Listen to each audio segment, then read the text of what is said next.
again, ladies and gentlemen. Eddie Marcus here. I want to thank you so very much for coming back for part 2, Our Loss. I was speaking about how this world that we live in and how we have turned our back on the world, how we turn our back on one another, and how the powers that be are just ripping and robbing us for everything that it can get out of us. And I had brought to your attention about these candidates just for President of the United States and what they are telling you and what they're leaving out and not telling you. And I compared that with what I was offering and how I plan to get it. Plain and simple. I had said earlier that the powers that be decided in their process of trying to overcome the love and the righteousness was to come up with a new strategy. They knew that everybody got these inalienable rights. They just wanted to make sure that they controlled who got them and who didn't, and how much one got and how much they didn't get. And so they came up with a new God. I've told you this before. That new God was money. Doesn't matter whether it's peso or piece of paper, money. 2 or 3 rocks of money. So it's about money. And someone decided that they'd make the money, so they would make sure that the money get distributed through them, that there will be requirements for money to be got, and people who were out there without a spirit of love bought into that junk. Bought into that junk. And it is haunting us today. And yet, I would say this to you again.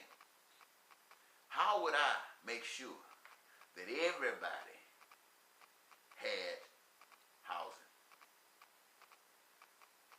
Well, everything that's involved in housing, identify everybody that loves the particulars of the housing process, open up that employment so that everybody who wanted to be in it could get in it. Now, more people will be working, which means that things might have to broaden, become larger. Making sure that people who make houses make enough houses so everybody can get them. Food. Make sure that the farmers who farm have enough land, enough materials to create farm productions, food, and all the resources that they need would be made available, and everybody that want to get in it would get in it to make as much food as they could possibly make, to feed every American so they won't get hungry, and share it with people in other parts of the world who don't have it while teaching them how to do the same thing. Clothing. Make sure the same thing.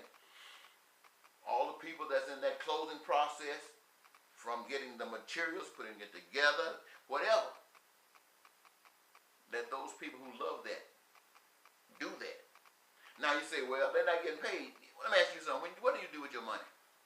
You buy food, you buy clothing, you got a place to stay, you buy transportation, you get your education, you get your health care. That's what you do with your money. So now, you don't have to worry about that. You just do your job and don't have to worry about it. All you got to do is requisition, and it's there for you. See, I don't think you can beat that. I was shocked when I found out that even the people who heard that didn't want to hear. I was shocked. But what I've done right now, ladies and gentlemen, I think that people should, in a world like this, people shouldn't live to get old. People should be so busy